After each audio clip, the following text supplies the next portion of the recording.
Chinese বিভিন্ন কেবল আছে যেগুলো কম দামে পাওয়া যায়, বিভিন্ন পিএলসি বা এইচএমআই কেবলগুলো চাইনিজ ব্র্যান্ডের এগুলো আসলে কম দামে পাওয়া যায় মার্কেটে। AMS মোশন, তো ওদের কিছু ড্রাইভার দিয়ে দেয় সাথে সিডিতে। তো এই ড্রাইভারগুলো সাধারণত ইনস্টল করতে গেলে বিভিন্ন রকম সমস্যা, আমি কপি করে নিয়ে আসছি। তো আমরা চলেন যাই ইনস্টল করে দেখি। ইনস্টল করার সময় একটা মেসেজ আসছে যে এটা ফোল্ডার ইজ নট অ্যাক্সেসেবল। এটার মূলত কারণ হচ্ছে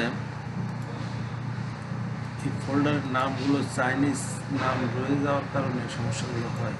আপনারা যেটা করবেন, এর চাইনিজ অক্ষরগুলো সব ডিলিট করে দেবেন, শুধু ইংলিশ নামটা থাকবে। এরপরে আপনারা ইনস্টল করবেন, এটা ইনস্টল হয়ে যাবে, কোনো সমস্যা।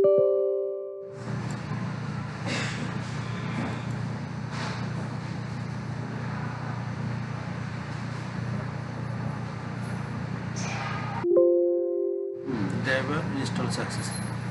তো আপনারা এইভাবে চেষ্টা করে দেখবেন, যাদের সমস্যা হবে কমেন্ট করে জানাবেন। ধন্যবাদ।